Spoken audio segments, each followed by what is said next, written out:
that we fall into this trap that like, if you don't have X amount of views or X amount of downloads or whatever, then it's not a success.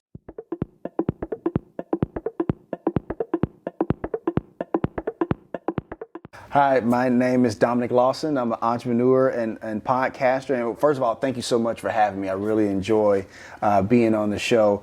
Like I said, I'm an entrepreneur and podcaster. Me and my wife, we started a company together, Owls LLC. It's an education consulting firm where we write curriculum and do professional development with school districts and nonprofits. And so within that, when you start a business, everybody asks the question, hey, what do you do to get started? This, that, and the other, right? And so I started off writing a blog.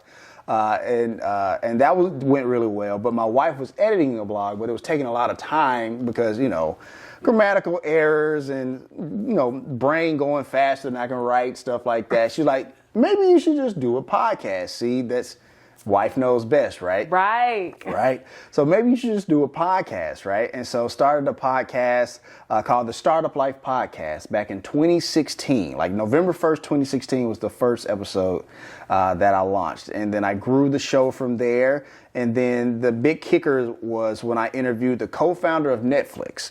I interviewed the co-founder of Netflix. And then from there, things just kind of skyrocketed from there. And then about mid last year in 2021, I got a phone call from a behavioral health company, Meadows Behavioral Healthcare, and they specialize in addiction, trauma, mental health, things of that nature. And they said, hey, our guy just left for NPR. Would you be willing to do that for us? Run our podcast, stuff like that. And so I accepted the position there with them. And so now I podcast for them. I still podcast for myself and do a few other projects that we may talk about. But that's kind of my journey up until this point. Okay. I'm a podcaster through and through, for sure. Okay, so I'm a beginning podcaster. What was the first step that you took when starting your podcast? Ooh, honestly, learning.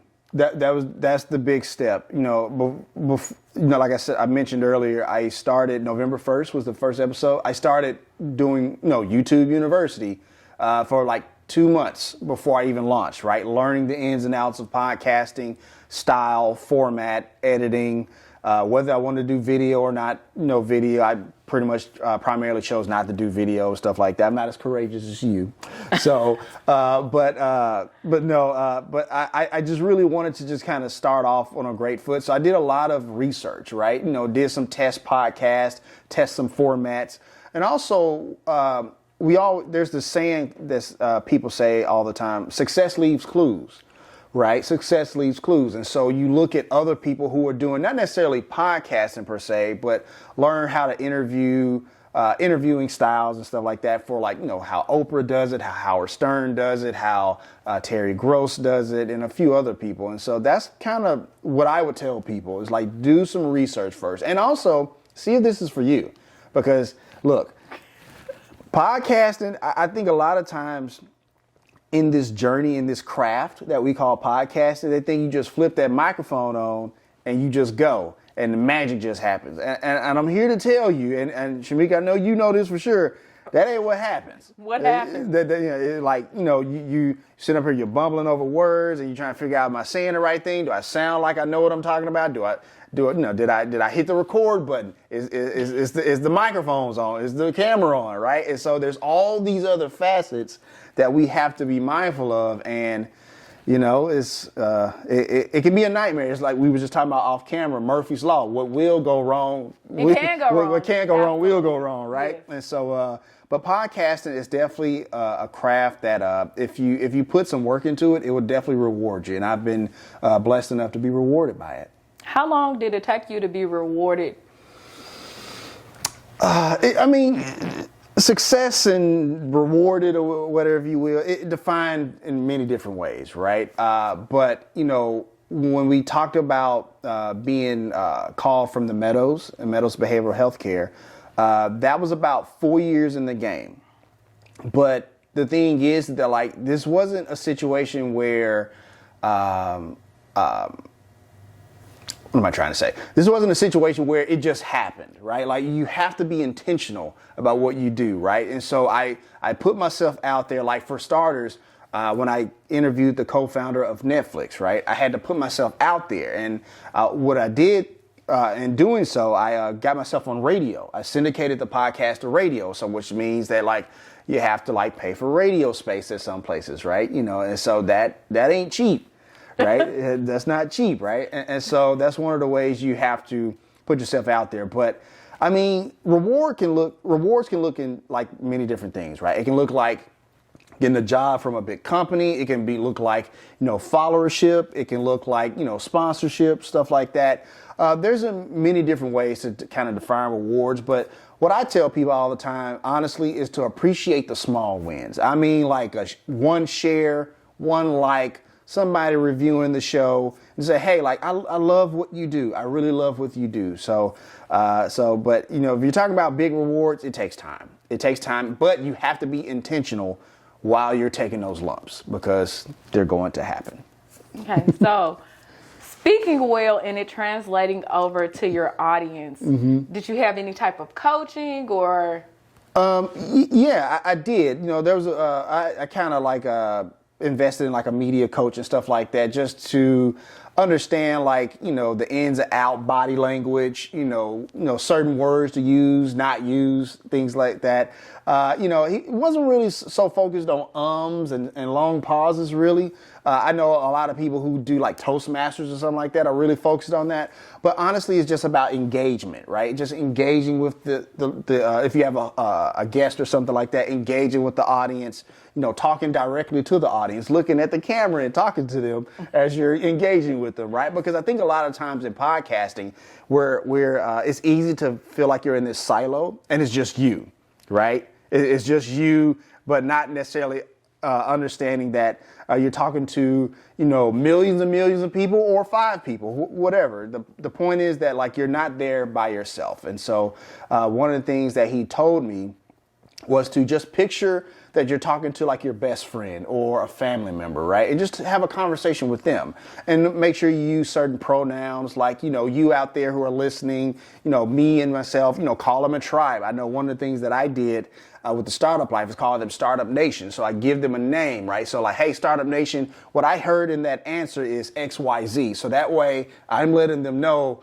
that like we're in this conversation together, because a lot of the people we had on the Startup Life, we were talking to like business professionals and stuff like that. And so I wanted to say, hey, like what I heard Mark Randolph say about Netflix in the early days was you got to start somewhere or something along those lines. So making sure that the audience is part of the engagement and the content was something that media coach told me to do.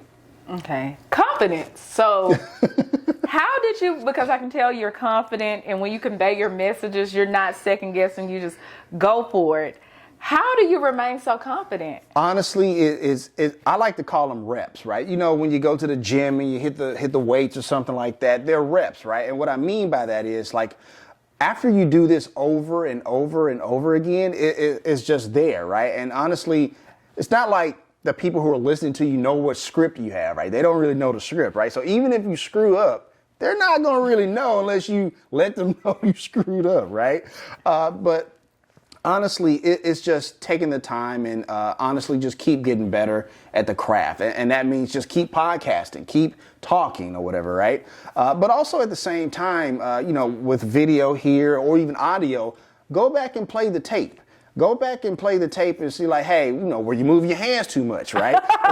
or no worries, because I'm pretty sure once you play this back, you're gonna see me all over the place. But but am I moving my hands too much, or am I saying one word too many times? That's one of the things I did all the time.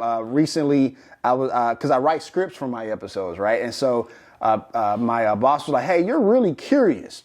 Oh yeah, I try to be curious. Like, no, you say it in the show all the time. Like we turned it into like a little game. How many times you gonna say the word curious, right? God. So sometimes you have to go back and play the tape, right? But honestly, it's just confidence and just knowing that it's important to do those reps. Me and my wife, we were at a speaking conference one time, and my wife wanted to go and check out this particular track or whatever, this particular session. And only one person showed up, and it was my wife, right? And so the lady who was going to give the session, she just ended up not doing it because only one person came, right? Now, granted, there's different lessons here. One could be, you never know who's in the room, even if it's just the one person. You might want to go ahead and take that rep. But in that same vein, the other lesson is that's an opportunity to get better. It's better to go ahead and work out all your kinks and idiosyncrasies now before you get into a room full of 10,000 people and then you're trying to work it out then. Mm-hmm. So it's important to get those reps in, to just constantly improve on that craft and constantly get better and just take every small opportunity there is to get better. Okay, so viral success in podcasting, does it happen or? It can, but honestly, those viral moments are exceptions to the rule. They really are. Because honestly, for me personally, I've never had like thousands and thousands and thousands of downloads. But what I focused on was being intentional about the message, being intentional about what the purpose is, right? For instance, with the Startup Life, I think Lifetime has about 500,000 downloads. And this is over 300 episodes, right? You know, most people do 500,000 downloads in one episode, right? But the thing is that like the message resonated with the intended audience, right? I'll give you a prime example of what I mean. So one of the guests I had on the show was an MIT professor, right? And he studies like social media, followership, things of that nature, right? And what he told me was most brands, like when it comes to sponsorships and stuff like that, they're going after micro influencers. Not like, because you can have a Kim K on your show and maybe she'll get you maybe 50,000 views on the first day, right? But out of those 50,000 views, how many are going to come back to the next episode? How many are going to engage with that episode? Micro influencers, while maybe they don't have a big following, that smaller following is highly like evangelistic, if you will. They're going to share the episode. They're going to pay for the things that sponsor your show or whatever the case may be, right? And so micro influencers are really becoming more and more popular when it comes to sponsorship, when it comes to followership. And I think we fall into this trap that like when it comes to not just podcasting, but just anything with social media, if you're trying to be an influencer or a journalist or something like that, we fall into this trap that like, if you don't have X amount of views or X amount of downloads or whatever, then, it's not a success. You can be a success. I'm living proof. You can be a success and not have thousands and thousands and thousands of downloads, right? Because one of the things I've always done would be very direct with who I engage with the show, right?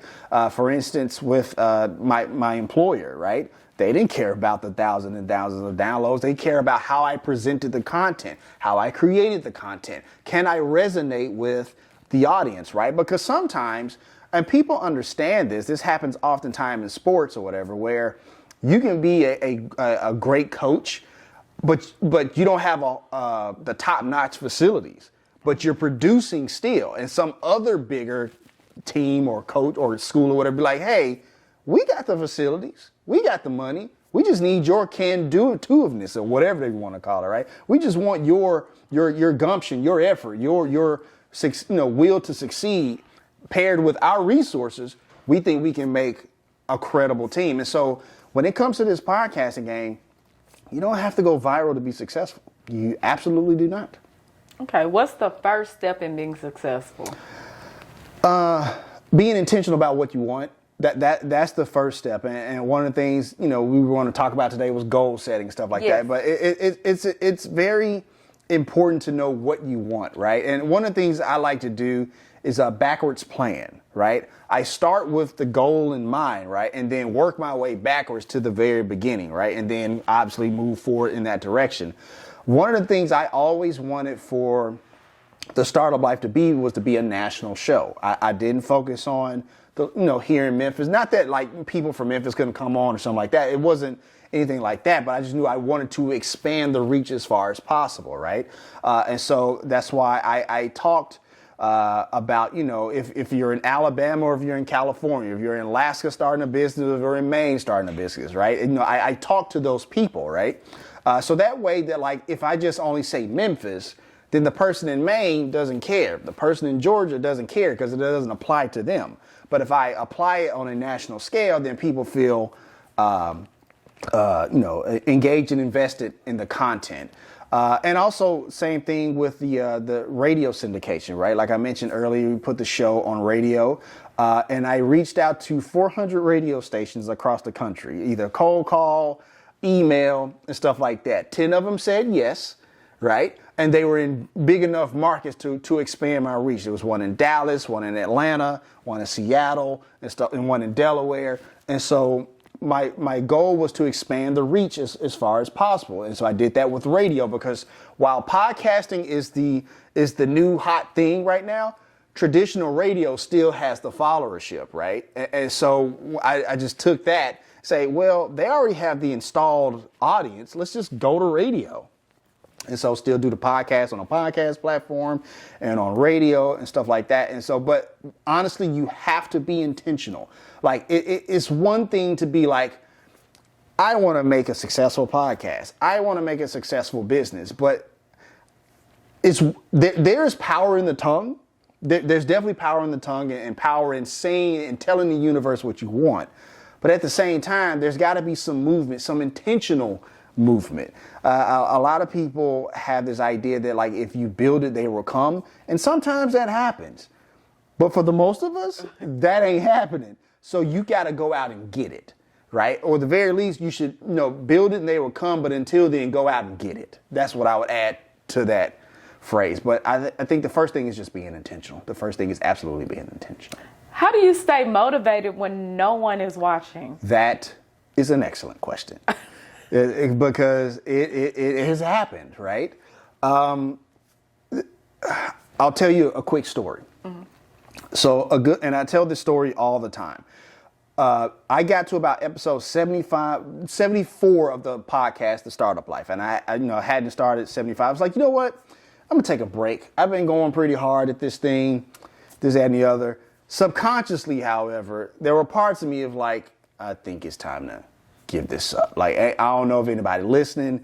I don't know if anybody engaging with this stuff. Like, it was cool at first when people said, oh, you got a podcast. And you know how it is. When you first start something, like, oh, cool, this, that, and the other. And then, like, every other episode, that engagement drops off further and further and further, right? So I got to about episode 74. And my good friend, Ro, I'll never forget this. We met up at a restaurant. I ain't gonna say the name of the restaurant because they ain't get you no chick. So I ain't gonna say the name of the restaurant. So, but we rode up at the name of this restaurant. And he's like, hey man, I know you was taking a break, man, but when you coming back? When you coming back to do another episode of Starlight? I love it. I love the episode. I love the content. It hits home for me. In one of the episodes you had me crying because like, bro, I'm there. I feel like I'm about to give up or whatever the case may be, right? And I was like, dang. Well, let me just make the episode for him. Let me just make another episode for him, right? And so, and I kept making episodes, and I think like maybe about a year after that is when I landed the co-founder of Netflix. So had I not talked to him about, when the next episode was, I probably was going to like hang it up. But my point is that like sometimes we have to remind ourselves, who is it for? While we create the content, we set up the camera, we set up the microphones, this, that, and the third, the content in the show is ultimately not really ours. We're the steward of the podcast, we're the steward of the content, but the episodes and the content mainly belongs to the people who are listening. And so when they are invested, they're going to tell you like, hey, I need more of this because this is what is true to me. And this doesn't have to be about business. It can be something funny. It can be something inspiring. It can be something informative. Whatever they're coming to you for, they're the owners of it. We're just the stewards, right? And so because ultimately they define whether it works or whether it doesn't work. And so when I was in those days of like, I don't know, Dominic, I don't know, I just had to remind myself, who is the content for? Who is the content for? Who is that one person that's waiting to listen to you to be like, okay, I got to keep going because I'm just going to make the content for that person. So that's how I do it. Speaking of, how do you avoid burnout? Honestly, I try new things. I try new things because I think a lot of times when we keep doing the same thing, no matter how successful it is, you got to switch it up every once in a while, or at the very least, try some new things. Maybe the new thing works, maybe it doesn't, but at the very least, it breaks up the monotony.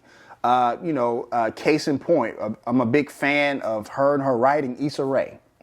Issa Rae had the show Insecure, and after 5 seasons, she was like, we're done. I'm good, right?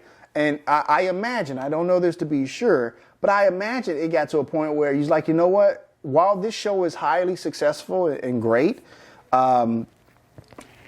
creatively, I'm somewhere else. Creatively, I'm being pulled in a different direction.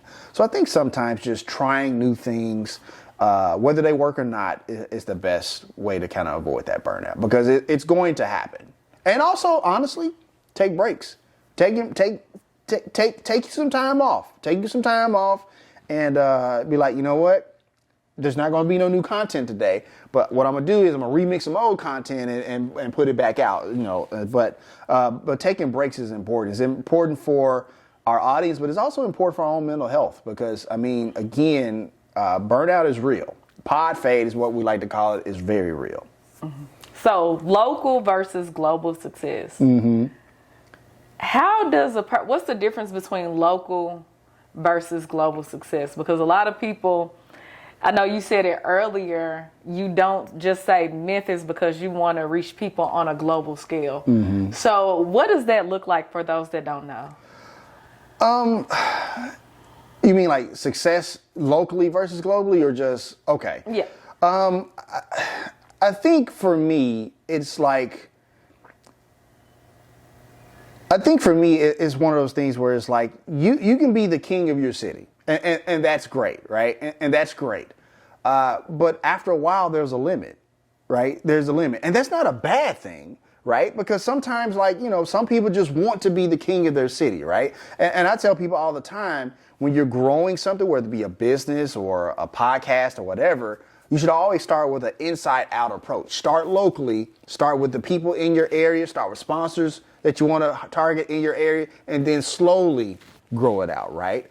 But if you're trying to be a global success or a national success, you have to start early. You have to treat yourself as you're going to be a global or a national product. You have to say things in certain words and phrases like you're going to be a national or global product, right? I don't mean necessarily act like, the big fur coat on and the glasses like you already a success. Not that part. What I'm saying is grooming yourself to get to the point where you're going to be in that spotlight and talking to multiple people, because the people here in Memphis don't talk the same way as people in Atlanta, who don't talk the same people, talk like the same people in St. Louis, who don't talk the same way in New York, who don't talk the same way in LA. And so, and also when you start to branch out and try to partner with people, the way people do business in Nashville, it's not the same way they do it in LA. Mm-hmm. People in New York are very, when I email my partners in New York, they're very get back to me ASAP, this, that, and the other. People in LA just get it to me when you can. It's not that big a deal. And so learning those dynamics is also part of the success. It's not just the parts you see. A lot of people, they see so for work, I have to fly to different locations, right? I just recently wrapped up a podcast tour for one of the shows I did for my job, where we went to Vegas, Chicago, Nashville, back to Vegas, and then Orlando, down in Disney World, right? And so, so people see those things on social media, but what they don't realize is there's a lot of scheduling that has to take place. I have to make sure all my equipment has to come with me, and I have a place to set up the equipment when I get there. But honestly, you can, like I said, you can be a local success, and that's fine, and you just stick to within your little parameter, if you will. But if you want to be on a national success or a global success, a lot of times you have to prepare yourself for that. It's not just one of those things where, hey, New York call, I've made it. No. That's not how it works. How do you go about planning ahead? That's a great question. That's a great question, and and it falls definitely in line with goal setting, if you will. Again, and we talked about this earlier, of being intentional about what you want and then planning backwards. Oh yeah. Right. So there's that part. But just to even crystallize it even more, one of the things that I do, and I even do this with like singular episodes that I do, right? I set a date. I think a lot of times when we set goals, we just set the goal. We don't set the intentionality of the goal, and we don't set an actual date. Now that date is not necessarily it has to be done by this date, right? The date is more so a thing of a benchmark, right? So let's say I want to create a season podcast, 10 episodes, by let's say August 1st of next year, right? It's now December right now, 2022. I'm going to put that date there, and I'm going to work like crazy to make sure that happens. Now, I get it. Sometimes we have jobs, 9 to 5, this, that, and the other, right? I get that. But even if you can set off a block of time, whether that's an hour, 4 hours, a week, or whatever the case may be, within that block of time, you put everything you got into that project. There are no distractions. You make sure you set up beforehand. Like if you got a spouse, like, hey, make sure, take the kids. This is my work time. This is my work area. This is my workspace. And you protect that time, right? Because you have to protect that time. But also, once you get to that date, that August 1st date, and let's say you don't have the 8 episodes, the 10 episodes, maybe you got 8, maybe you got 7, right? That's fine. That's totally fine. The point is to move in that direction, right? That's the ultimate goal. I think a lot of times, again, because somebody asked me this earlier, like, how do you stay on task? Like, I think a lot of times we don't set a date on ourselves, right? And we just keep it open-ended. And what happens when you keep it open-ended? You keep pushing the can down the road further and further and further. I mean, again, it's December, so New Year's is coming around, right? So there's going to be a lot of New Year's resolutions, right? A lot of New Year's resolutions as far as like lose weight, start a business, start a podcast, whatever the case may be, right? Put a date on it. When you put a date on it, it gets real. It gets just a little bit more real. And so that's what I would suggest to people. When you have a goal, put a date on it. Put a date on it. And again, it's a benchmark. If you don't meet it by that date, that's fine. Let's just set another date to finish the rest of that, go with the podcast episode example, to finish the rest of the other 2 or 3 episodes. Let's say, move it out to November 1st. So, but put a date on it. I remember, my friends of mine, a couple of friends of mine, we were podcasting all around the same time that I had my show, they had their show and stuff like that. And then like at episode 100 for them, they just stopped. They was like, this ain't working for us. We haven't had that viral moment, if you will. And they was like, I'm going to go do something else. I think they decided to do real estate or something like that, right? Obviously, very fruitful real estate, this and the other. But fast forward 3-4 years later, and they see me, getting flown out for, tours for podcasts and the other. It was like, dang, we should have stayed with it. We should have stayed with it. And so, I share that story because the thing is, like, and it goes back to being intentional, this and the other, and the universe will reward you for being intentional. And so, many times people feel as if, there's going to be this moment like if you build it, they'll come, and this and the other. And I think we talked about that a little bit earlier. But when you move with intentionality, like things start to follow, right? And people will start to understand the value that you bring. People will start to understand that you have gotten so much better at your craft. And last but not least, some people start throwing dollars your way, right? For the craft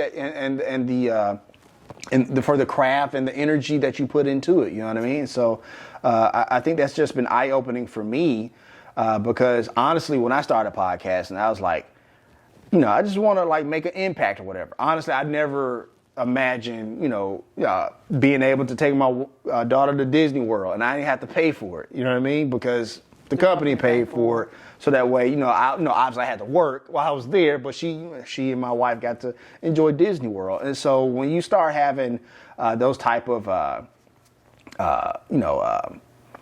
benefits for something you started in your closet, right? then it makes it all the worthwhile. And honestly, now it's probably hard for me to have that burnout moment in Pod Fade because, like, I know, like, this is definitely going somewhere. It's definitely going somewhere. Okay. Is there anything left that you would like to share with the viewers? There is. And first, I just want to say thank you so much for having me on. It's been a blast. Hopefully, I've provided some value to all of you out there. But I'll just leave you with this. Everything you want is on the other side of fear. Everything you want is on the other side of fear. I started recently telling this story that I'm about to share with you now. In order to pay for the radio spaces and stuff like that, some of the radio spaces and spots were free, but some of them were very expensive, right? And so I needed extra money. So I started doing Uber, right? Out here in these Uber streets, and my day would start about 3:30 in the morning. Get up at 3:30 in the morning, start doing Uber at 4 o'clock, do that until it's time about maybe 7:30, take my daughter to school, take her, go back out doing Uber until start to, pick her up from school, drop her off at home, go back, do Uber again. Unless I had a recording session or a radio session, then I would do that during the day as well. But I would start to wrap up around like maybe 4, 5, 6 o'clock, and then get up, do it all over again. And this is 2 years, 7 days a week, right?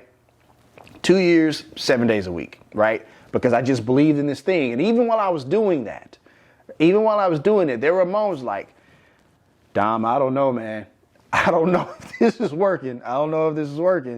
But, you got to remember, like, somebody's listening. So we got to keep doing it. Right? And so I'm doing it. And then one day I get a phone call. It's the Meadows. And they're like, hey, we love what you're doing with the Startup Life. Would you do that for us? Our guy just left for NPR. We need a new podcaster to do our podcast. And so it was a really cool situation where they brought me and the entire family up in Nashville, put us up in this real beautiful hotel up in Nashville. And it was a point where they were trying to sell me on the job more than I was interviewing for it, right? And I was like, this is pretty wild for something I just started in my closet, right? But, had a great time. And I told my wife, like, look, they don't owe me anything. Just the fact that, like, I'm here for an interview, it's awesome, right? I go back, hit them Uber streets, and we'll keep it pushing, right? So I know they're going to come with a number because they say they wanted to hire me. They're going to come with a number. And I was like, if there's anything less than this number, we'll go back home, this, that, and the other, right? They came $20,000 over that. And I was just like, obviously I accept, right? Obviously, right? But what that said was that all the restless nights and the, doing Uber and starting the day at 3:30 for 2 years in a row was worth it. And even just from a fiscal standpoint, the 6 months and what I got paid by the Meadows, the first 6 months paid back the previous 4 years of podcasting expenses, like all of it and then some, right? And now, flying across the country to interview clinicians for podcasting. I'm flying around the country to podcast, and somebody else is paying for it.